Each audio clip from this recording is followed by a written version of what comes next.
Arratsalde on denoi, eta Ongietorri Nazioentzat taldeak antolatu duen hitzaldi ziklonen 5. eta azken hitzaldira. Abertzaleak izeneko hitzaldi ziklo honetan, dakizuenez, Euskal Abertzaletasunaren 5 figura historiko publiko orokorrari aurkeztu nahi izan dizkio. Asko izan dira gure historia garaikidean abertzaletasunaren eremuan garrantzia handia izan duten pertsonak. Guk ziklo honetarako abertzaletasunaren korpusi ekarpen ideologiko eta intelektual handia egin ziotenak aukeratu dute. Manuel Larramendiren, Sabin Aranaren, Eli Gallastegi Gudariren eta Telesfor Montzonen ekarpenak eta lanak aztertu ditugu aurreko hitzaldietan hainbat adituren eskutik. Gaur, gure 5. eta azken hitzaldi honetan, Jose Luis Álvarez Enparantza Txiardegiren figura ezagutuko dugu Carmelo Landaren eskutik. Zalantzarik gabe, Txiardegi izan da Euskal Abertzaletasunak eman duen intelektual handienetariko bat. Txiardegi gabe ezin baita ulertu Euskal Abertzaletasun modernoa. Baina ezin dira ulertu ere Euskal literatura modernoa, Euskal soziolinguistika modernoa edo Euskara batuaren sorrera bera ere. Bere ekarpenak arlo horietan guztietan egundokoa izan zelako eta aitzindari lana guztietan egin zuelako. Gogoratu, bestalde, Txiardegik eta beste gazte abertzale batzuek ekin taldea sortu zutela duela 75 urte, Euskal Abertzaletasuna errotik aldatu zuena. Gazte horiek ez zioten garrantzi berezirik eman arrazari edo erlijioari lehenengo abertzaletasunaren muina izan zirenei. Aitzitik, Txiardegirentzat eta gazte haientzat hizkuntza zen abertzaletasunaren zutabea. Euskarak nortasun nazionala ematen diolako Euskal Herriari, nortasun kolektiboa. Eta euskarak ere nortasun individuala ematen digulako, euskaldun egiten gaitulako. Hori ere, Txiardegiri eta bere belaunaldiko gaztei zor diegu.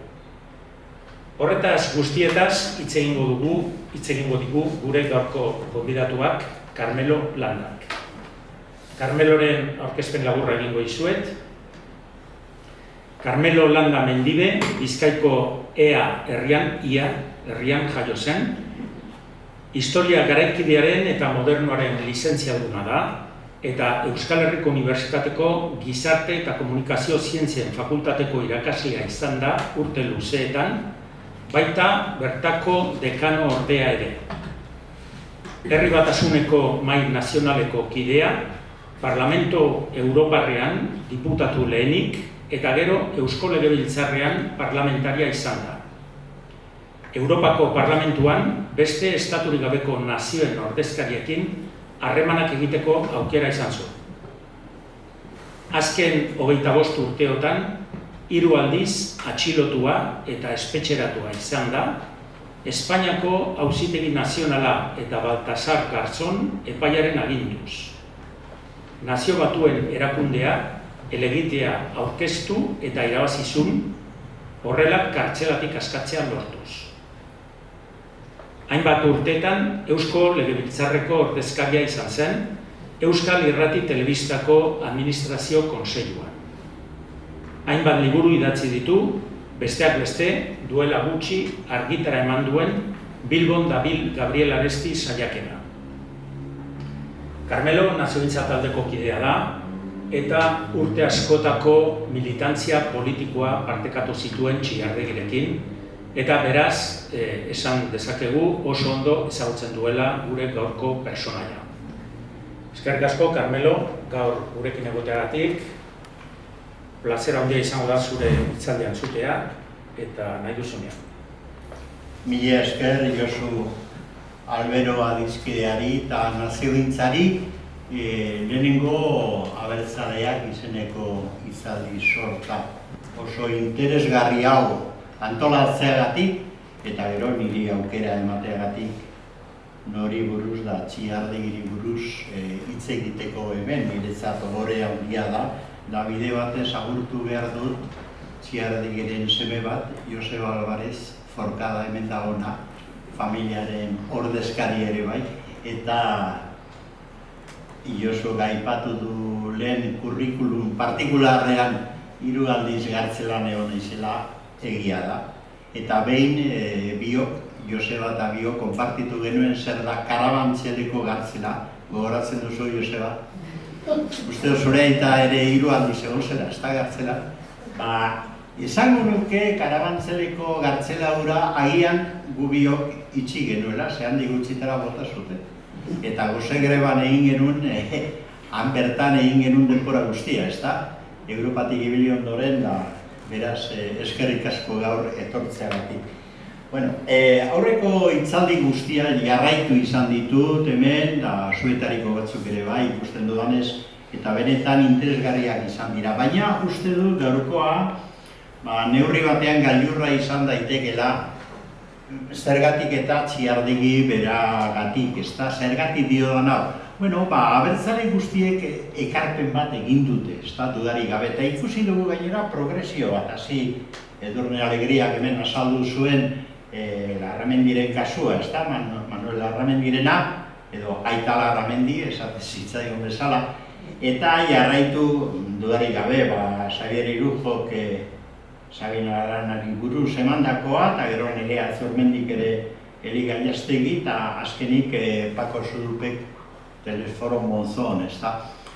Laurak ere oso aditua bakoitza bere gaian, eta hor ikusi dugu progresio oso interesgarri bat, eta nik uste hemen grabazioak eta egiten direnez, aukera izango dugula gainera errepasatzeko eta hortik ikasteko. Baina gaurkoa Txiardegirena niri neuri bintzat bizik interesgarria iruditu zaiz zergatik. Bueno, lehenengo eta behin, Txiardegi gure garaikidea izan da. Hemen gauden guztion garaikidea izan da. Gu nagusi izan edo gazteago izan tokatu zaigu, 2012 arte bizi izan zen, ez da? 82 urte zituela, zen Donostia. Eta beraz, ezagutu du gainera, persona publiko oso erreferentziala izan da, eta guztiok ere ondo ezagutu beharko genuke Euskal Herrian Txiardegi. Baina askotan ez da horrela gertatu, ez da gertatzen zergatik.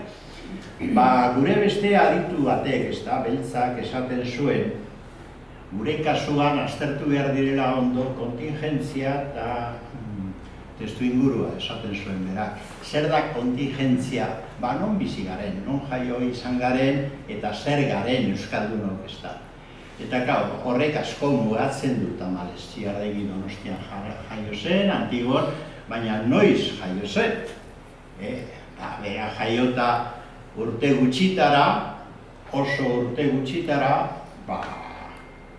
bueno, nik esan baino, berak esango digu, ez da, ze gertatu zen. Begira, hauze dio Euskal Herria helburu liburuan. Gerra eta zapalketa giro betean jaio ginen gu mundura. Are Euskal mundura ere.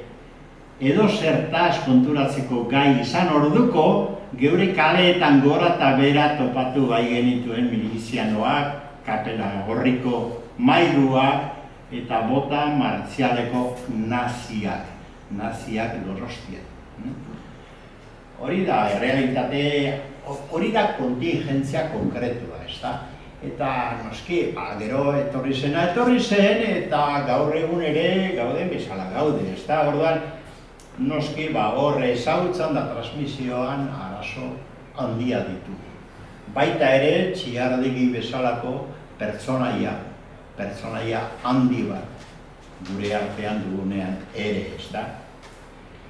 Bueno, izan ere nor zen Txiardegi, zer zen, Txiardegi deitzen dugu, Jose Luis Alvarezin Parantza, badakizue, eta zer egin zuen, ez da? Gauza asko izan zen. Azteko euskaltzalea, hizkuntzalaria, soziolinguista, irakaslea, hainbat unibertsitatetan irakasle aritua, politikaria ere bai, Zoon politikon esaten zuen Aristotelesek, ez da, nik Txiardegi ezagutu dudanagatik, da, urte batzu badira, eta izan dudan tratuagatik, irakasle modura ezagutu nuen, bere ikasle izan nintzen Deustuko Unibertsitatean, aspaldiko urteetan, gradu ondoko lanak egiten eta aritu nintzen berarekin, bera euskal azentuaz, da fonologiaz, da eman zigun ikastaro bikain bat, Deustun, eta ordutik aurrera, Udako Euskal Unibertsitatean ere irakasle izan nuen, da lankide ere bai, hor elkarrekin lan egiten genuen, eta politikan ezagutu du, politika teoriko eta praktikoan ezagutu du, Herri Batasunan, hemen eta Bruselan, eta ez da gero aukera badago, pasaizo batzuk kontatuko dizkizu, lehen semeaz hitz egin dut, baina aitaz ere hitz egin dezaket apur bat, seguru pasarte interesgarri batzuk atera daitezkela.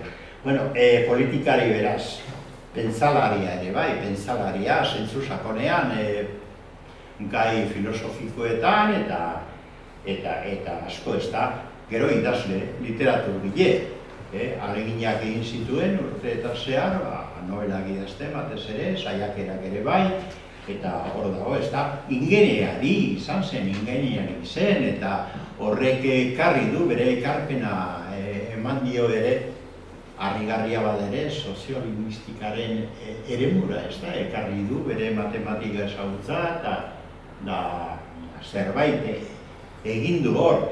Baina batez ere abertzalean, ikuste ziklo honetan azpimarratu behar dugula hori, Txiardegi batez ere abertzale handi bat izan da. Gure garaikidea abertzale handia.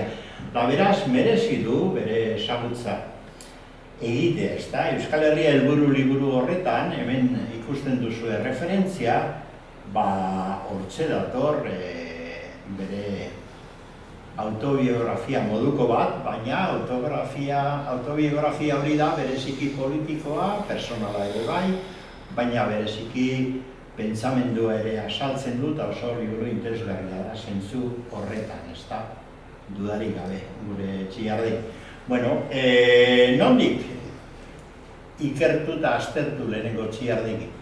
Bueno, hori izan da, nik aspaldi eduki dudan galdera eta erantzun beharreko galdera, ez da, gizon honen merezi du sakon ikertzea eta aztertzea, baina nondik lehenengo eta behin bere lanetatik, bere idazlanetatik, ez da, jakin aldizkari eta taldea, dakizuen bezala, egin du ahalegin handi bat, eta sarean jarri ditu digitalizatuta bere idazlan guztiak omen, asko behintzat.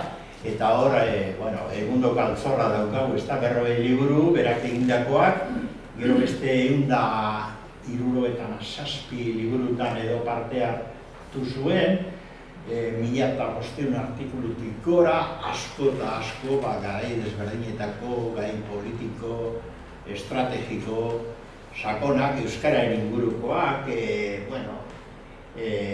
obra bereziak ere bai, Donostiko irlari buruz, datakoak, ez da. Benetan izan da oso emankorra, ez da. Orduan bere obratatik. Da gero zorionez, azken aldian, gaur komentatzen ari ginen, hau hasi aurretik justu ordu honetan bertan oinatin dagoela beste hitzaldi bat, Txiardegi hizkuntzalari Marcos Zapienek ematen duena. Marcos Zapienek egin du liburu bat oso interesgarria, gomendatzen dizuet. Bi atal diferente ditu, baina hemen daukazuen liburua.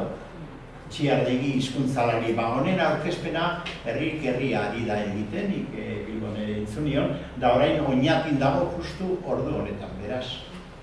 Bere Josebari esan diot lehen agian zure aitan modan jartzen da berriro, eta ni postuko nintzaki ikaragarri, baina ez modagatik baizik eta edukien dago, eta horretara sartuko nahi zuzenean. Eta gero adituak badira, Paco Zudupez ere esanik ez da, hemen entzun genuen legunean Txiardegiren lagun, eta kide politiko ere izan zen urte luzeetan Telesforo Monzoni buruz hitz egiten, baina Paco Zudupek asko daki Txiardegi buruz. Eta dauka liburu eder bat benetan interesgarria, nik askotan erabili dudana referentzia modura, ez da Txiardegiren borroka abertzalea, hor ikusten duzu. Eta beraz hori dago, iturriak. Eta gero hiruzpalau aditu, bere garaikide ere hor ditugu, Jose Azurmendi, zer esanik ez. Azurmendi konsultatu egin behar da, Txiardegiri buruz. Gauza oso sakonak eta oso interesgarriak. Esaten ditu da oso Txiardegiren aldekoa da, Azurmendi. Beti izan da. Eta aztertu egiten du oso ondo. Gabela Aresti. Bueno, irribarretxo bat egiten du, ze Aresti ere ondo ezagutzeko aukera izan dut, personalki ere ezagutu nuen, nabarra egiten du zergatik. Txiardegi adiskide deitzen du Aresti. Txiardegi oso gizon ona da. Arestia bat bihurriagoa da, eta Arestik batzutan Txiardegire gainean esaten zizkion zuzenean egundukoak ez da. Eta baina hori Txiardegik ere esplikatzen du dio, garai hartako gure giroa zen oso lagun onak ginen, oso lagun onak. Eta nik eskertu besterik ezin diot egin adibidez, Elsa Selen frankismoan idatzitako, bera Txiardegi kanpoan zegoela, hain zuzen ere Bruselanda zebilela, idatzitako liburu novela zoragarri hura, ezin zuen atera, beste Txiardegi zelako, eta izen horrek pisua handia zeukan frankismoaren zentzuran, ezta? Eta orduan Arestik lortu zuen, izena erdiskutatuz dabar, baina lortu zuen argitara ematea. 78an okerrezpanago. Eta orduan lagun handia ziren elkarri lagunduz. Gero Euskara Batuaren aldeko lanean ere elkarrekin lan egin zuen. Orduan, ni barra egiten badut ere, esan nahi dut hor sakonean laguntasun handi bat zegoen. Gero, beste referentzi batzuk ere hor daude, adibidez Ibon Sarasolak dauka Txiardegi eta Saizar Bitoriaren nobelagintzari buruzko azterketa bat aspaldikoa, baina oso ona interesgarria. Txiardegi apurba minduta gelditu zen kritikengatik, 78tik aurrera Elsa Selen eta bere nobelagintzari buruz egindakoetatik, baziren modak, eta gero komentatuko dizuet denbora badago, Bilbon izan genuen eztabaida bat antolatu genuen, Txiardegi eta Atzagaren artean. Eta oso kuriosoa izan zen, literatura nola ulertu behar zen Euskal Herrian. Txiardegi defendatzen zuen literatura engaze, konprometitua, busti egiten zen idazlea, egoerarekin. Da Atzagak literaturaren autonomia, badakizue. Ez diot inori ezerkenduko, ez da baina Pots bandak zeukan tartean Atzaga bera, edota Sarri Handia, edota Jon Juaristi, eta garai hartakoak ez da. Zeukate teoria, literatura, gera bateko autonomia izan behar duela gai guztiekiko, eta bat da hor debate boseo borroka moduko bat antolatu zen, simbolikoa, Bilbon eta oso kuriosa izan zen. Gero, denbora badu komentatuko dizuet apurtxo hori. Zure neurtzen dira zu? Bai. Badut, ez da, espero dut, sartu behar naiz. Orduan, kokapena eginda, ez da, Txiardegi oso garrantzitsua da. Lehen esan dugu, ez da, beltzak komentatzen duen kategoria hori kontingentzia. Eta testuingurua eta ibilbidea oso importantea dira. Txiardegiren kontingentzia oso garrantzitsua da, hau da. Non kokatzen du bere burua, non jaio zen, berak esan digu, hor zer ikusten zuen Donostiko kaleetan, baina gero non kokatzen zuen berak, non kokatu zuen berak, oso iaia umetatik bere burua, ez da? Hori oso garrantzitsua da, ezen bat ere erreza. Arestik ere problema handiak izan zituen horrekin, segurasoek ez zioten euskararik ez da aipatu ere egiten etxean, eta antzeko zerbait gertatu omen zitzaion Txiardegiri, baina salbuespen batekin. Gaixotu egin zen uda batez, nonbait bere biografo fidagarrienek kontatzen dutenez, eta ohean zegoen. Eta ohean zegoela uda batez, 47 uste dut.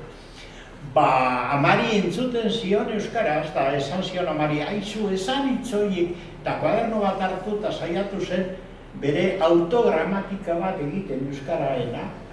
Eta bai, eta oso datu interesgarriak ematen ditu berak, ez da, amak esandako hitzak, eta gero entzuten zion amari beste etxera zetozen dendari bat, eta lagunen bat, eta euskaraz, eta hortik hasi zen Zilardegi.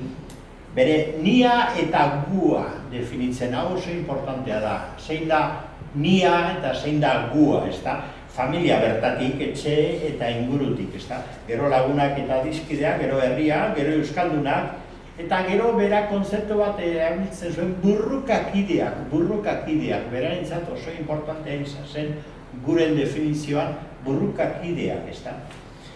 Eta gero noski Euskal Herria, herrietatik Euskal Herria. Hemen ikusten dugu familia, ezta? Lehenengo gutasunaren, baina gero ikusten dugu familia aita eta ama, eta beraiek, berata naia, gazteagoa.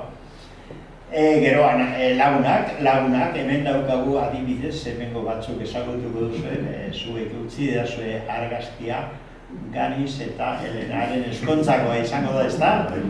Hemen daude beraiek, eta hemen daukazue Jose Luis erdien dotore jantzita, eta beste batzuk ere ezaguna ikusiko duzuen, ezta? Beste Hendrik Ekeneak da bat.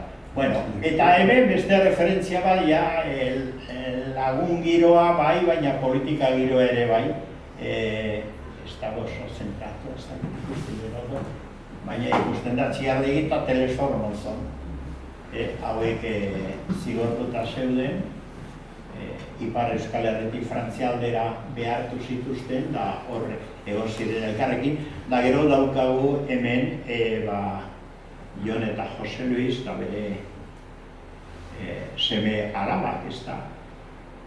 Joseba ez dakit ezagutuko duzuen orain argazkian ikusita. Joseba, Jon, Magi eta Mikel, hortze, familia argazkian hori da lehenengo gua. Eta gero noski dago besteak dira etsaiak, dira noski, eta etsaiak, eta baita ere gainean daudenak edo parean jarri eta konfrontazioa, borroka ez bada konfrontazioa egiteko direnak, ezta?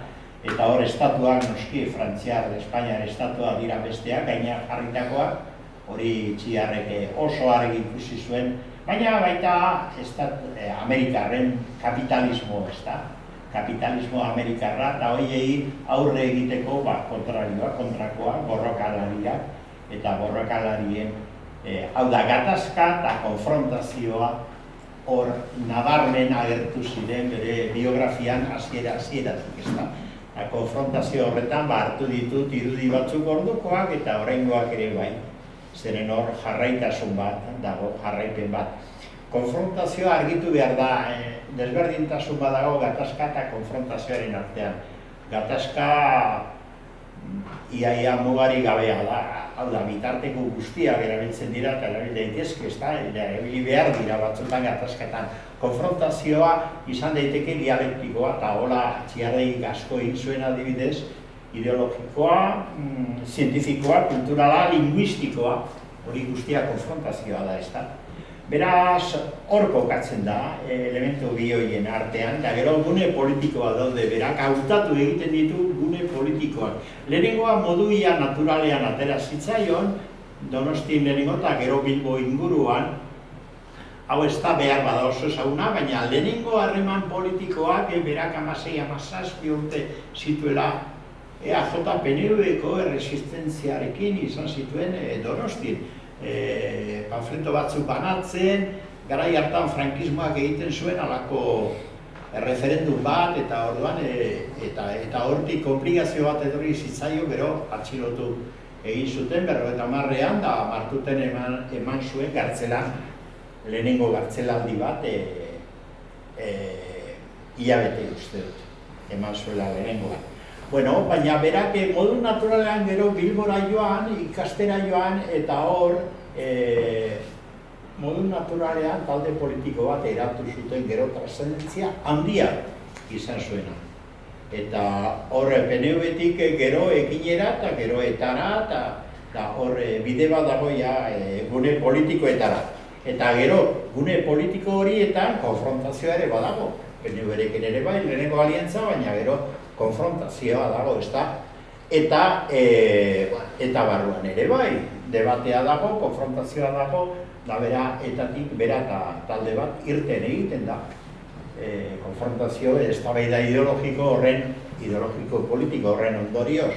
Konfrontazioa handia izan zuen marxismo ortodoxoarekin, da ordezkari politikoekin, PC, PSOE eta barrekin, eta Felipeak ditzen ziren haiekin, da etako esesio batzuk ere bai, komunistak eta berri eta bar, eta gero, ezker abertzale askotariko eta zabalean parte hartu du bizitza guztian zehar, gogoratu ESB, gogoratu Herri Batasuna berriro, gogoratu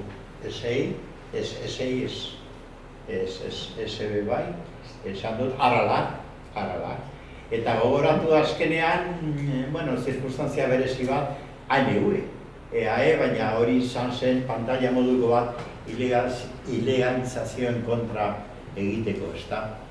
Bueno, eta sartuko gara, lehenengo, hiru atal edo antolatu ditut, zema den Ondokoaz. Bai, ondokoaz, eskerren. Hiru ataletan antolatu dut, mamiaren azalpena, da lehenengoa, apur bat azterketa kronologikoa egiten dut, baina baita ere sakonduz gai batzutan. Nire ustez Txiardegik baditu bi ekarpen potolo, maila ideologiko-politikoan oso potoloak, gero maila linguistikoan da euskararekin oso potoloa batasunaren alde, euskara batuaren alde egin zuen lan guztia eta gero garatu duen, ez da. Hor ere bere konfrontazioak izan zituen, beste euskaltzen dira barruan, ez da, hori ezagunago da. Baina bi momentu esango nuke tensio handikoak edo intensidade handikoak izan zituen, nire usterako, nik aurkitu ditudanak. Eta bi edo hiru aipatu beharko nituz. Bata da, bera, gaztea zela, aika edo 32 urterekin, etaren ordezkari bezala gonbidatzen dute Parisen, Agirre lehendakariak egiten duen bilera berezi batera, 1961. Eta ordoa etaren ordezkari bezala, orduko etaren ordezkari bezala, 1961. Gero jokatuko dugu hobeto puntu hori. Eta egiren ordezkari bezala, baina kontuz, egi hura ezen oraingo egi. Egi hura zen ekin eta EAJ-ko edo PNV-ko resistentziako gazteen artean egin zen aliantza berezi bat. Eta ekinekoek onartu zuten izena egi izatea, baina egineko ordezkari joan zen Pariseko bilera horretara, harritu zaitezte Jose Antonio Etxebarrieta, hau da, Txabi Etxebarrietaren anaia. Begira ze bi gazte ordezkari joan ziren. Txiardegi, 32 urterekin ustenik, eta Jose Antonio Etxebarrieta, abokatua, ez da momentua sakontzeko bere personalitatea, baina personalitate eta esan nahi sakoneko pertsona. Biak elkartu ziren da biak bat egin zuten fronte abertzale bat garatu behar zela, eta Euskal Herrian estrategia berri bat behar zela, ze PNV-ren estrategia berantza gainberan zetorren. Hori momentu oso interesgarria da, orain komentatuko duguna apur bat.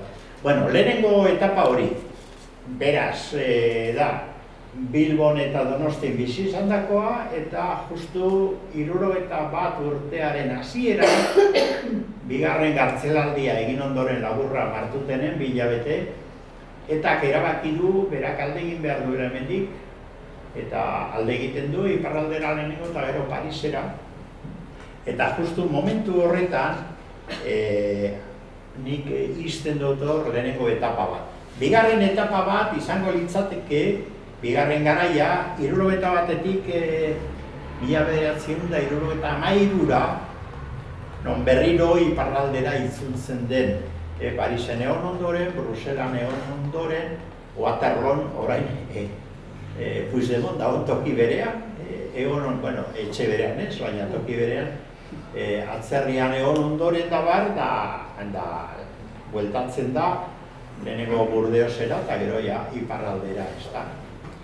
Eta hirugarren garaia da justu Franco hilda eta jarraian bere anaiak uste dut proposatzen dio itzultzera Donostira, anaiak oso jokabide politiko, jarrera politiko desberdina zeuka, PP ingurukoan zen, hori ere familia kontuak, PP ingurukoa zen, baina anaiak planteatu zuen nunbait Gipuzkoako gobernadore Sevilla edo alakoetan, bueno, eta hemen Franco hilda, frankismoa joan da hauek zer, itzuliko balira adibidez nire anaia, eta esan omen zion, bueno, itzul daiteke, ez du arazo berezik izango poliziarekin, da hola itzuli omen ziren, 1976an. Eta hortik, gero hilarte, hirugarren garaia izango litzateke. Bueno, denbora galdu gabe, lehen garaira sartuko naiz, eta lehen utzi dugu Txiardegi. Donostian, euskara ikasten, lehen pausu horiek ematen etxean gaizorik eta baita ere folleto batzuk banatzen eta lehenengo komplikazio bat atera zitzaion hor, baina bera okerrezpanago 1999 Bilbora doa ikastera, ingeniaritza ikastera. Eta hor bai egiten ditu harreman oso interesgarriak. Lehenengo Jon Etxaide ezagutu zuen hemen Donostien, euskara ematen eta baita ere Mitxelena ere ezagutu zuen, euskara ematen da eta Etxaide, oso pertsona berezia Etxaide, eta Txiardegik, Etxaideren arogan esaten du, nik orainik euskara gutxi daki eta kontuzibioa nahi, baina Etxaidek lagundu egiten du, ematen dio konfiantza eta ematen dizkio referentzia batzuk. Da esaten dio, Bilbora basoa segon zaitez Krubikekin, Federico Krubikekin. Eta non Etxaideren bitartekotza hori lortuz, ezagutu zuen Krubik, berarentzak gero referentzia oso interesgarria. Federico Krubiken, ez da? Eta hortik aurrera, Jose Maria Benito del Valle ezagutzen du, baita ere, Julen Madariaga, Manu Agirre, Alfonso Irigoyen, eta hor taldetxo bat, ikasleak eta elkartzen dira, baina ja badaukate kontzientzia abertzalea. Euskal Herriarekiko kontzientzia argi bat, eta berak esplikatzen du, lehen aipatu dudan liburuan, Euskal Herria helburu dio, 1994 guk eskenion ekin izena ematen, gero izen hori gero etorri zen, baina talde baginen eta formazioa egiten genuen ikaskita da zera, ezta? Eta parteide guztiak, aipatu ditudan horiek guztiak, intensia ondiago edo txikeagorekin, baina erabaki batzu bagen euskan fronte abertzale bat egin behar zela. Da garai hartan esaten du bera fronte abertzale horretan, diferentzia, baina EAJ-arekin ere ikusten genuen egin behar zela fronte hori, ezta? Harremanak hasi genituen dio berak guk. Hau interesgarria da gero baloratzeko ze gertatzen den, PNV-rekiko tratu honetan. Eta hasi ginen eta Gipuzkoan lehenengo, eta hor gazteen artean aliantza moduko bat egin genuen da eta hortik gero egi, eta Eusko Gaztedi deitu zena, eta baita ere Bizkaian eta hori. Baina, momentu batean, konturatzen dira PNV-ek ez duela, batez ere PNV-ko zaharrek nola baita esan, ez gaztek, bai, baina zaharrek, hau da, agintea zeukatenek ez zutela, inola ere nahi, aurrera egin bide horretan. Eta orduan, zer gertatzen da hori da galdera, zergatik. Eta hor, berak Txiardegik ematen ditu datu batzuk, nik sakondu dut apurua gehiago, historialari naizenez tokatu egiten zain. Eta, klaro, elementu batzuk konvergentea daude oso nabarmenak, ezta? Eta da, begira, PNV zeukan pentsamendua, zuzendaritza garai hartan zen, Bigarren Mundu Gerra amaitu eta naziak eta fascista italiarrak garaituak izan ziren, eta horren ondorioz, Amerikarrek eta aliatue Franco ere bota egingo zutela. Eta berriro ere ekarriko zutela lehengo sistema republikanoa eta beraz autonomia bai, eta itzuliko zirela lehengora. Eta ez bakarrik ideia hori gauzatu zen itun batean, Baionako ituna, 1945. Non, PNV-koak eta bar, egin zuten ituna, bai, PSOE-koekin, PC-koekin, Republikano Sarrekin, eta bar. Eta horretan bizi ziren. Eta horren ondorioz, EAJ-aren zuzendaritzak, Agirre berak eta beste batzuk, hartu zituzten konpromiso batzuk sakonak.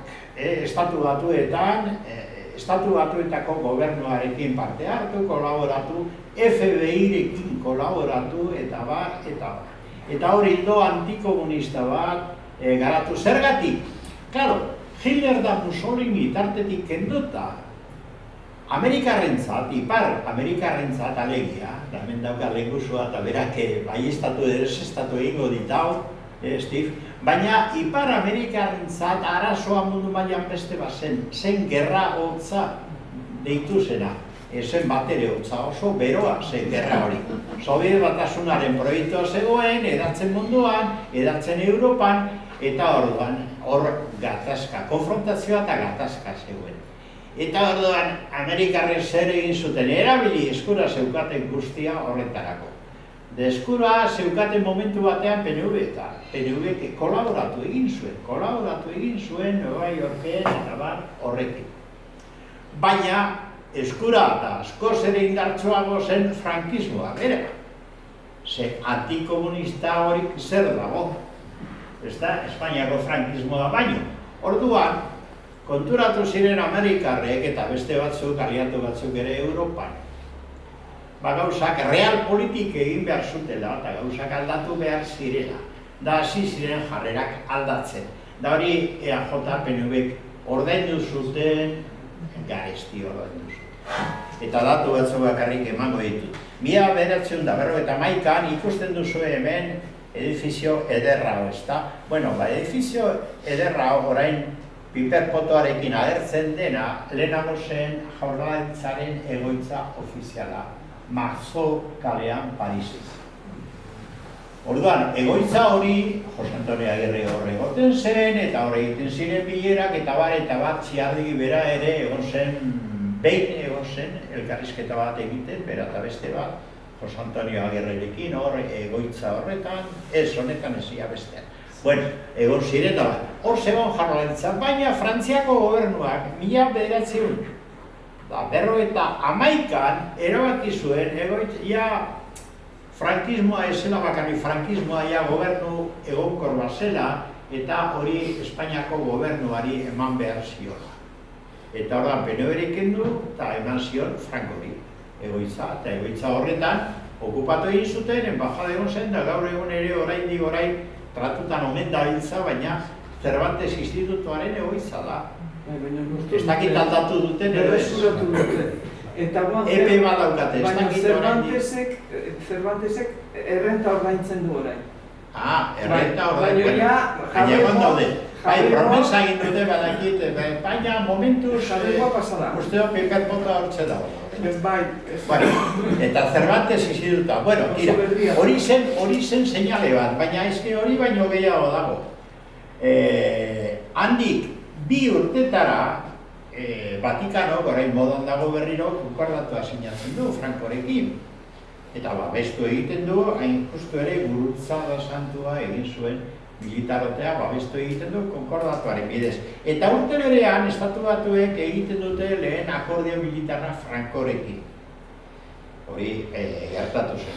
Eta hortik aurrera, pentsazazue, Nazio Batuen erakundean onartu egiten dute Espainia, frankista, eta ara zer diren gauzak, beraien kolaboratzailea zena Nueva Yorken Jesus Galinden desagertu egiten da, eta betirako desagertu egiten da, eta gero jakin dugu, datu historikoak dira, Estatu Batuetako agentzia sekretuek lan egin zutela Galindez, unibertsitateako irakaslea, pertsona zuzenbide ematen zuen Kolumbian, Nueva Yorken bizi zen, eta FBI-rekin kolaboratzen zuen besteak beste.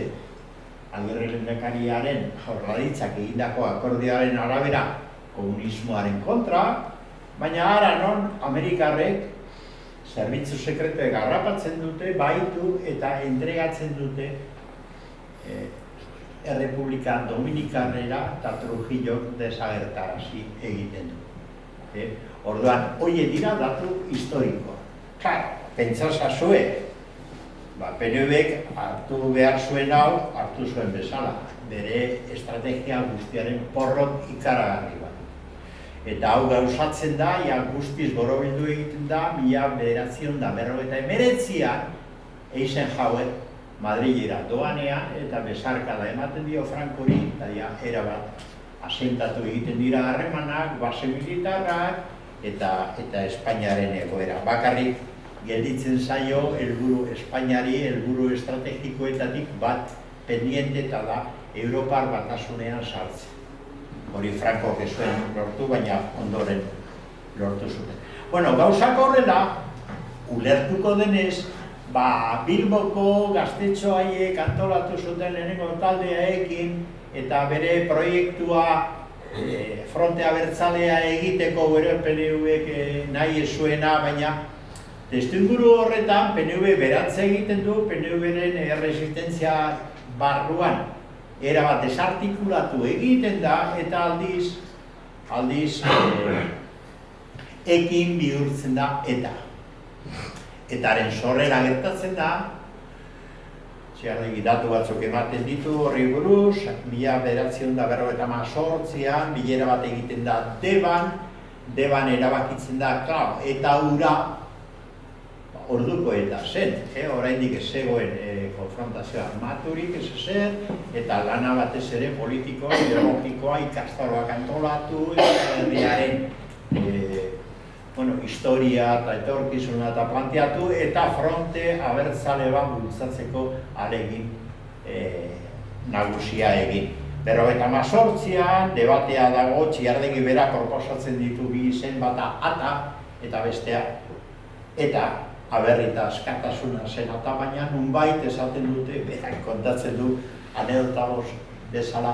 Bizkaiko toki batzutan ata ateari esaten zaio, eta ia katxondeoa egongo den gero atarekin eta bara. Orduan, hobe eta.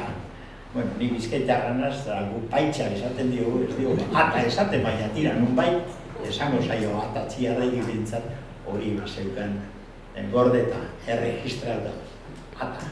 Eta orduan, eta gelditzen da izena, eta segertatzen da, hortik urte betera hartzen dute erabaki trascendente bat, eta da 5 adar zeukaten lehenago kulturala, politikoa, antolaketa, eta 6. adar bat ekintzena, hau da, ekintzena, antolatzen dute, eta hor bereizten da, eta ekintzak alde batetik doa, eta politiko-kulturala beste alde batetik doa, eta gero ja historia ezaguna da. Baina, tartean egon dira saio serioak PNV-rekin akordioak egiteko, eta PNV-ek, eta zehatzago esateko Ajuria Gerra, almirantea deitzen zuten Ajuria Gerrak, trabatu egiten ditu alegin guzti horiek. Eta behin Txiardegi kontatzen du infiltrazio saio bat ere egin zuela, edo egin zutela, EAJ-koek, eta ematen du Jose Murua eta izenak eta datu historikoak, baina ekinekoak konturatu zirela garaiz.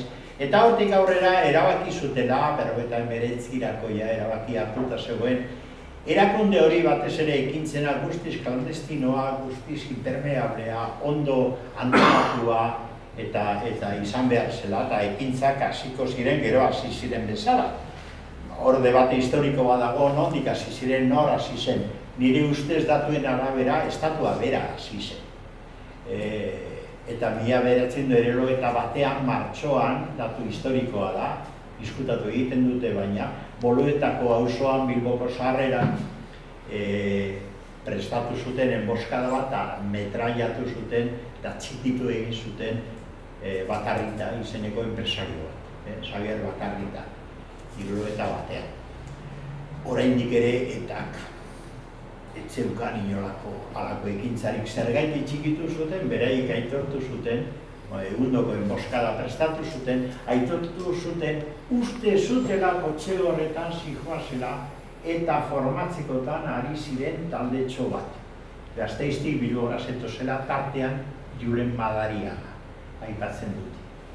Eta nunbait elementu objektiboa gero nik ikertu dut hori, da baseuden antzeko auto bat hartu zuten, hau da polizia eta guardia ari ziren ja etaren enbrioi hori likidatu nahian. Likidatu, beste bari.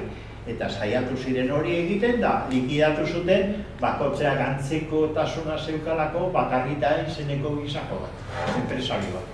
Eta hori izan zen, 71 martxoan. Eta hortik aurrera, gero, beraiek aitzaki modura esan zuten, bai, etakoek antolatu zuten bomba bat, tren baten kontra, hori izan zen 71ko uda, berandua. Eta gainera, zen gauza oso simboliko bat, en fin, Frankoren jaitxo bat Donostian egiteko zirenak eta zetozen, eta halako pepino simboliko batzuk jarri zizkieten, saiatu ziren jartzen. Hori ez da aitzakia.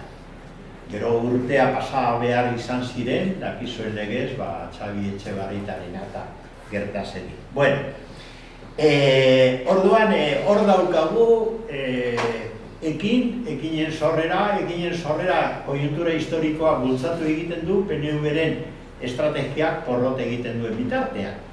Eta hortik aurrera, baina esan behar da, Txiardegik erre jarraitzen du berak bereziki, eta ez berak bakarrik, fronte abertzalearen ideiarekin. Hemen ez dago beste soluziorik fronte abertzalea egitea. Baina, da hor dauka lehenengo interbentzioa eta zure abizatuko.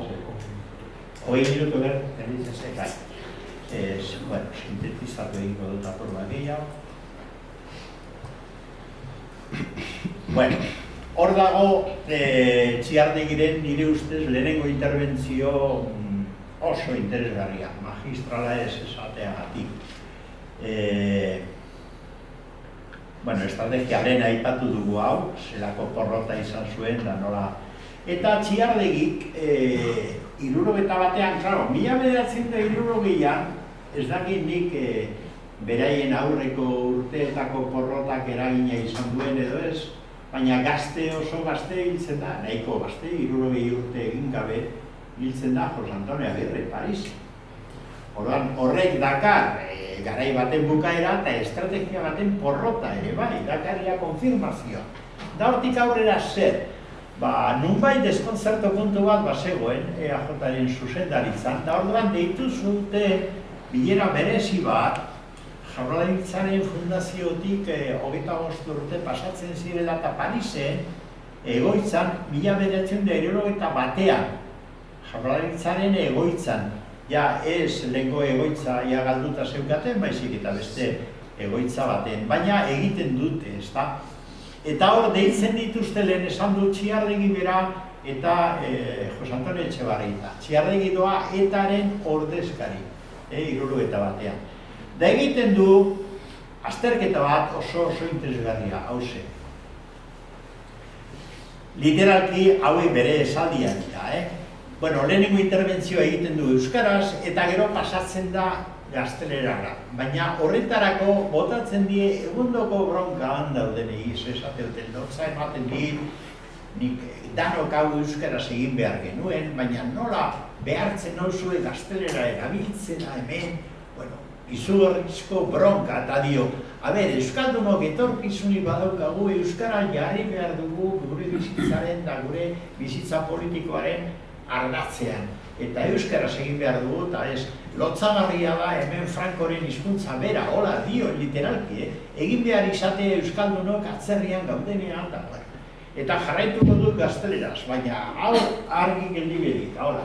Da gero gazteleraz nik itzuli egin ditut, baina sartzen ditu halako ideia, oso importantea. estrategia nazionalistan aldaketa sakonda ausarta egiteko garaia da.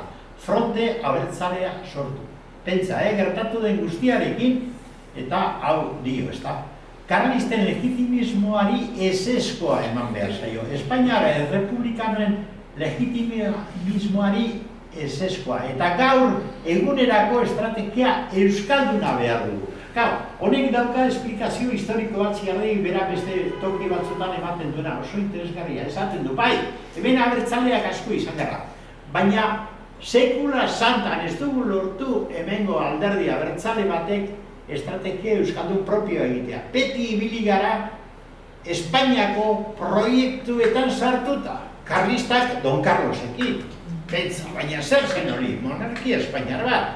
Errege baten ordez bestea, baina foruak gordetzen omen zitulako eta Espainiako monarka defendatzen dio. Eta horregatik dio, karlisten legitimismoari ezeskoa eman behar digu. Baina gero Espainiar Errepublikanoen legitimismoari ezesko ere bai. Claro, ze gertatu da PNV barruan? PNV damutu egin zen da, dolutu eta autokritika egin zuen, lehenengo itunean, ia bederatzion da, hogeita marrean Donostian egin zen, Errepublikaren aldeko itunean sartu ez zirelako. Da diote gero, eta hau Irujo dio gainera, Manuel de Irujo dio, aizu, zetzartu egin genuen, begira, katalanek lortu zuten, gu baino asko lehenago estatutua.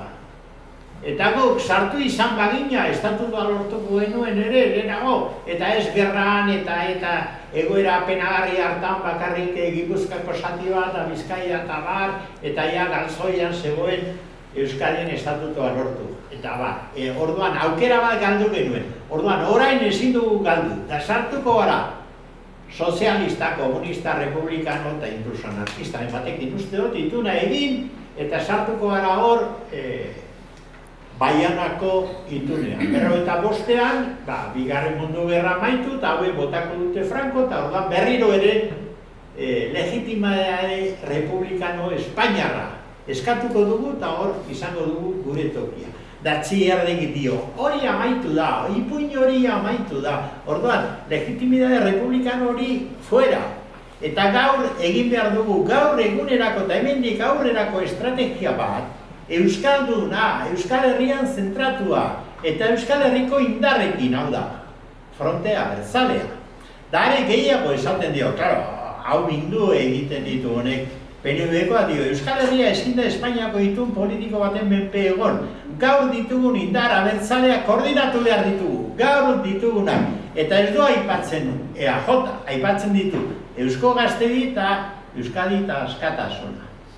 Hau da, ari da esaten, implizituki, PNV-koa galdu eta zarritzate, galdu zarete. Eta are gehiago, abiso bat ematen die, Anasagasti, Anasagasti ez, Ajuria Gerra eta Anasagasti erorri biliko zen baina Ajuria Gerra eta berei. Euskadiren etorkizun politikoa, joera politiko bakar batean gorpuzteko edozein saiakera, entzun hau, EAJ, fasismo utza da, onartezina. PNV-ren totalitarismo hori alderdia da aberria, eta alderdia esan da nahikoa da, ulertzen da, eta alderdia bakarra dago, eta hori guztia, Txiardegi, atrebentzia handiz, eta indar handiz, esaten die Jaurlaritzaren egoitzan Parisen 1981. Hori da momentu bat, eta bigarren momentua da, eta ja bigarren 10 minutu, bigarren aldera noa, parkatu, bigarren buelten noa. Hau, begira, hau da oso kuriosoa. Ja ikusten du Txiardegi berak Franco eta frankismoa amaitzera doazena, baina frankismoak lotu nahi duela regimenaren iraupena.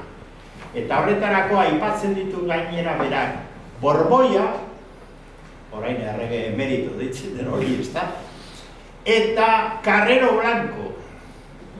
Eta dio Txiardegi, prestatu behar dugu estrategia bat. Guztiz definitua, estrategia hori izan behar da baliagarria, Franco desagertzen denerako Euskaldunok guztio batera jokatzeko fronte abertzale batean. Da egiten du proiektu manifiesto basko, gazteleraz, berak, pentsatzen du tripajan, egingo zitula hau egiteko, baina hola egiten du. Ze asmo dauka, liburu bat etera, berak kanpoan dago, atzaren dago. Liburu, eta ari da momentu horretan Telesforo Monzonekin lan egiten batera. Telesforo Monzon rebotatu atera da PNV-tik. Ikusi du, ja 71 aurrera PNV galduta dagoela. Eta ari da Txiardegiritik batera hainbat gauza egiten. Batera eramaten dituztean Frantziako herri batera, hori da. Eta batera prestatzen dute hau, proiektu manifiesto basko idatzi egiten dut Txiardegiri, nidak idala. Eta zer da, niretzat oso elementu importantea. Bueno, aurreratu egina, saso. Proiektu manifiesto basko hori ateratzen du, hor daukazue jakinen dago osorik. Ez da liburu bezala ateratzen, baina bai edizio diferenteak ateratzen dira. Eta hor, 10 puntutan, lastima ezin dut orain garatu, baina 10 puntutan zehazten du estrategia eta taktika Euskal Herrirako. Fronte abertzalearen inguruan nola antolatu. Titularrak esango ditut, gutxienez. Bueno, lehenengo, hau importantea da, eskaintza egiten du 1972 eta 1973an erail zituzten 3 udari. Jon Goikoetxea txapela, 22 urte zituela Elizondon tirokatuta hil zuten, Jonan Aranguren Iarra lagun izan duen, ean egoten zen, 21 urterekin Ordazubin eta Eustakio Mendizabal txikia Algortan, 29 urterekin. Hau Txiardegirintzat oso mingarria izan zen, eta berak urte horietan ari zen manifestua idazten eta omenaldi hori egiten die.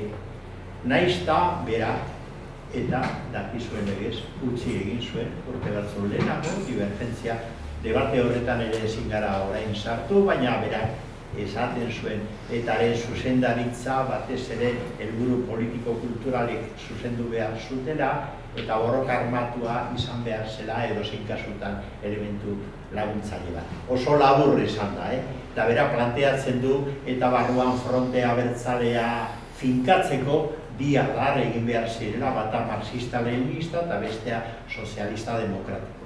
Bera bigarren horrekin identifikatzen zen, eta oso debate interesgarria da, jarrai daiteke, baina orain ez dut denborarik hori garatzeko. Baina berak eskaintza horiek egin ondoren, 12 puntutan konpletatzen du estrategia bat oso interesgarria, oso. Euskal Herriaren egoera sozioekonomiko, politiko eta linguistikoa aztertzen du lehenengo puntuan. Eta bereziki Euskararen egoera diglosikoaz bereziki kezkatuta agertzen da. Egoera estremoa dela dio, eta arrazoia dauka Goitibera. Gero bigarren, kezkatuta dago frankismoa ari delako prestatzen jarraitasun konstituzionala, eta aipatzen ditu Borgoia eta Carrero Blanco. Horretan ez zuen oso zuzen asmatu, ze handik hilabete batzutara, dakizuenez, Carrero Blanco desagertu zen. Justu hau idatzi eta hilabete batzutara azaroan desagertu zen, baina hala ere frankismoak lotu zuen transizioa noski. Hirugarren, nazio arazoek daukaten garrantzia mundu mailan eta nazioaren beraren konsiderazioa ez marxismo-leninismo klasikoak egiten zuena, baizik eta Levi Strauss eta hortik aurrera egiten zen hizkuntzaren balorazioa eta bat. Berak dio literalki Euskal Herriak 25.000 kilometro kuadro eta 3 milioi biztanle bere dimensioetan egoera ideala du Euskal Herri batu sozialista eta euskalduna antolatzeko, eta hori egin behar du. Hori zen bere helburu deklaratu. Gero hizkuntzaren balioa esaten du, fase historikoa zeintzu diren, borrokan lehenengo folklorikoa, bigarren hizkuntzaren berreskuratzea, hirugarren fase politiko-instituzionala eta laugarren dio berak ezinbestean fase militar bat ere gertatu beharko da. Independentzia eta estatu propioa lortzeko. Bueno, gero egiten dio kritika latz bat nire usterako gaurkotasun handia duena gaur egun ere, eta da ezker espainola eta Euskal Herrian ere ezker espainolaren planteamendu ideologikoa defendatzen dituztenei hauxe dio, zapalkuntza nazionala justifikatzea edo argudio sozialisten kakotza artean azpian eskutatzea Euskal arazoari bere dimensio linguistikoa kentzea, hau da, bere benetako dimensio nazionala, eta klase borroka hutsaren barruko arazo bihurtze hori Espainia eta Frantziako klase arazoaren kapitulu lokal bat balitz bezala, ezta?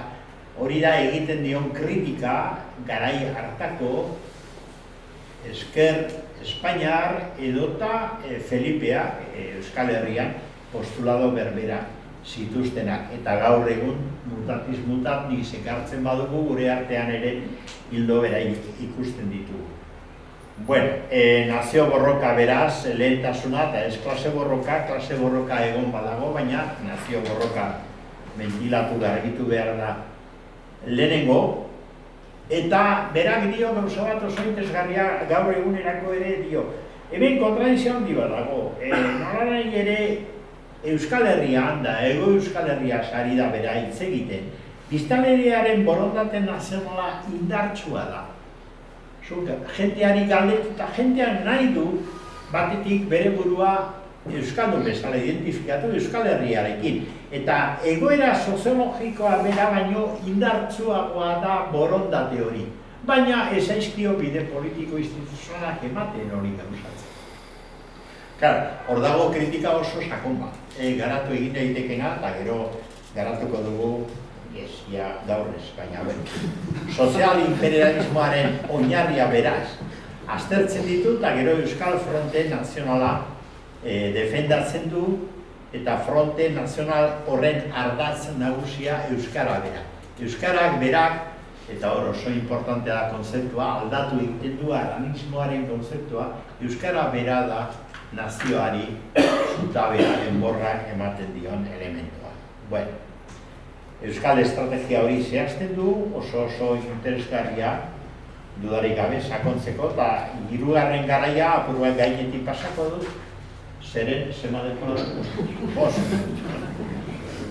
hirugarren garaia gertatzen da, hain justu ere, manifestu hori egin du, horrek eragin handia du, balio handia du, gaur egun egin ikuste aztertzeko. Ez da ezaguna, klaro, ez zuen liburu formatoa hartu eta hor gelditu da, gainera berak sinatu zuen Arribizketa izenarekin eta jendeak ez du identifikatu izan. Orain zorionez hor sartu dute bere bilduman eta hor dago eskuragarri. Edizio diferenteak egin ziren, baina guztiak ala folleto itxura horrekin ez da ikusten duzuen. Fotokopiatu eta grapatu egin dut, apur bat lotzeko. Eta hirugarren garaia da, hain justu ere, mila beltzon da, 73tik aurrera, bera hurbiltzen ari da, gauza asko gelditu zaizkit kontatu gabe, Bruselakoak ere bat tentaldia duka kontatzeko. Hor dator transizioaren programa, Konstituzio Espainiarra, OTAN, bide batez esan da Konstituzio Espainiarra gehiengo handi batek ez du errefusatu egiten du edo ez dio botorik ematen. Konstituzio Espainiarraren base soziala Euskal Herrian, Ego Euskal Herrian 93% izan zen. Hori da pobrea baino pobrea. Inon munduan ez da finkatzen konstituzio bat oinarri horrekin, baina hemen. OTANen erreferendura irabazi genuen, galdu egin zuen OTANek. Hor konpon Marianton, galdu zuen hemen Katalunian, Ego Euskal Herrian, Katalunian eta Kanarietan. Inposatu egin zen. Esan edo demokrazia Espainiarraren zutabeak inposatu egiten dira inolako problemarik gabe. Bera hurbildu zen lehenengo Burdeosera, gero Endaiara, okerrezpanago, familia guztiarekin Endaiara joan ziren bizitzera, horre izan ziren gora berak Baionako katedraleko segrebak eta bar. Darako batean Franco hiltzen da, lehenago Carrero Blanco dakizun eres, baina gero Franco hiltzen da eta transizioa deitua abiatzen da, bera itzultzen da anaiarekin da emaztearekin Jone Forkadarekin batera, kotxe batean, hegoaldera, Donostira, jartzen dira hor bizitzen, lehenengo Iñaki aldekoa bizita bat egiten dio, eta proposatzen dio ESB alderdia sortzea, eta bera apuntatu egiten da hor. ESB-en esperientzia laburra izan zuen, alde egin zuen, eta gero herri batasuna hurbildu zen, eta herri batasuna, lehenengo Altsasuko maila, eta gero herri batasuna aurkezten denean, Txiardegi independente bezala hurbiltzen da, eta maila ere sartuko da 86an independente modura, 1986an. 88an da Ajurianeko ituna, hor beste pausu bat, Txiardegi daukan kritika maila eta moskeoa PNV-rekin crescendo doa. Garai batean esaten zuen Fronte Nazionaleko partaide izan behar zela, baina urte hauetan imposiblea da PNV-rekin ezer egitea. PNV Partido Español da regionalista bat da, eta lotsagarria da, nolako aliantzak, eta aliantza horietako bat, Txiardegiren iritzian pisu handia daukana da, 1988an Ajurianeko ituna egiten denean. Ajurianeko ituna da fronte bat, Espainol Baskongadoa, abertzaletasunaren kontra ikaragarria, ez da. Orain bat kapitulu daude komentatzeko, baina dago erasoaldi ikaragarri bat eta Gomez Elosegui eta Miguel Ángel Blanco hiltzen dituenean, Txiardegia kritika irekia egiten dio etari, Kiprodesta artikulu bat egiten du, esan ez begira. Aspalditik borroka armatuak ez du bere tokia hartu, eta une honetan kalte egiten dio prozesu politikoari eta fronte abertzale bat egitearen prozesuari, eta kritika publiko egiten du, eta bere iritzia da eta utzi beharko lukela borroka armatua eta fronte abertzalea antolatu dauden indarrekin, PNV ez du kontatzen, baina beste indarrekin, da berak zerrenda bat ere egiten du, fronte abertzale horren osaketaz. Eta non gauzatzen da bere proiektuaren antzeko zerbait, berak hola baloratzen du Lizarra Garazi egiten denean. Lizarra Garazi egiten denean, Txiardegi berak publikoki dio, hau ez da zehazki, exactamente nik planteatzen nuen fronte abertzalea, baina asko hurbiltzen da. Halako zerbait da. Orduan ilusio handiz hartzen du Lizarra Garaziko esperientzia, baina horre gertatzen dena da, dakizuen legez ez du aurrera egiten, zuetena apurtzen da, eta bertan bera geritzen da Lizarra Garazi, da hor egundoko desilusio politiko hartzen du bera, baina oraindik orain beti gauzak hola gabiz herri honetan 1989an, hau da Mende Berrirako urtebete falta zenean, udalbiltza antolatzen da Bilboko Euskalduna. Gu gartzelatik atera berria, Joseba, nazionalaren gartzelalditik, eta antolatzen da udalbiltza, da hor bai konpromisoa zeukan baita PNV berak ere, eta beste Bilboko alkate zena behartu da esaten da, Iñaki Azkuna, baina egon zen, udalbiltzaren sorrera. Ordan hor berriro ere ikusten du aukera bat, zerbait zabaltzeko, baina hor ere laster bertan bera gelditzen da aukera hori, beste ezker abertzalean eta bereziki ez delako nahikoa konsideratzen erritmoa eta bar, eta Txiardegi orduan Aralar alderdian sartzen da, kritikoa etarekin, baina fronte abertzalea berkonpondu nahian, urte oso latzat dira, egunkaria sortu da, baina handi gutxi dara itxi egiten dute, eta ez hori bakarrik, gainera osatzen dute ere PP eta PSOE-ren jaurlaritza, da hori sumuma iruditzen zaio, Txiardegiri, eta azken urteetan bera hurbildu egiten da berriro ez herri batasuna baina ez dago, baina legez kanpo dago, baina batasunara ilegal zela eta senaturako hautagai presentatzen da, lehenago bi aldiz izan zen senatari, hor kapitulu batzuk oso interesgarria daude, baina tira. Berak beste euskararen inguruan egiten duen lana ezin dugu denbora falta eskaratu, hemen dago Lizarra oso atal importantea da, Txiardegik egiten duen lana 1973 idazkaritza egiten du Baionan, gero taldetxo bat egiten du 40 pertsona diturekin Euskara Batuaren oinarriak egiten dituena, Mitxelena berak lagundu egiten du azkenean, da ontzat ematen du Txiardegik egindako oinarrizko lan hori, eta 78an Arantzasun onartu egiten dute. Txiardegik bakarrik dago, garai hartan atzerrian dago Waterloon, familiare itzulita honantza eta bera bakarrik, eta dio haiek zirela berarentzat urterik latzenak, gogorrenak, baina harako batean hartzen du albiste oso ona.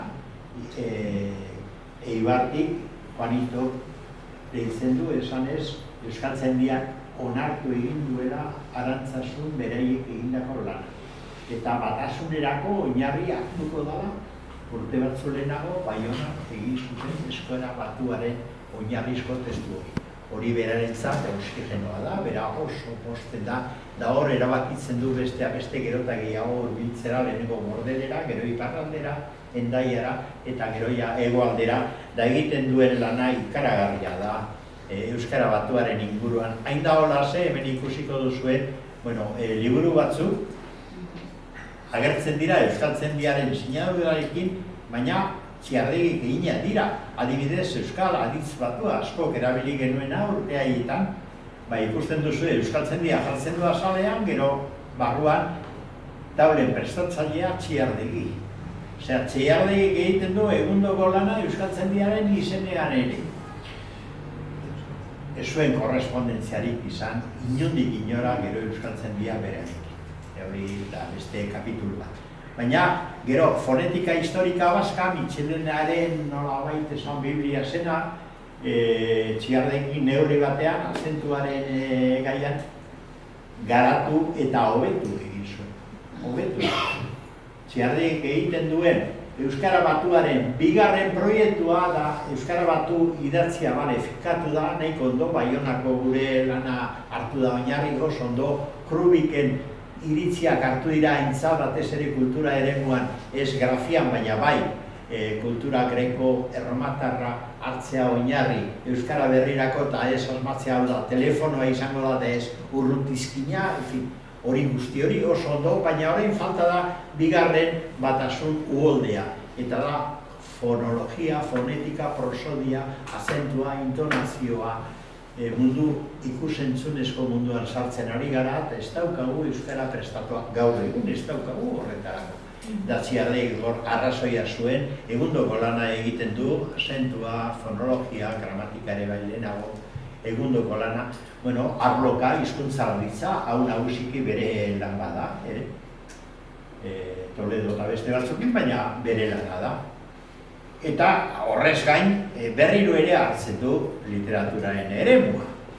Hor utzi behar du momentuz, eta esaldi hori, esaten dio Txiardegiri, desbeiran.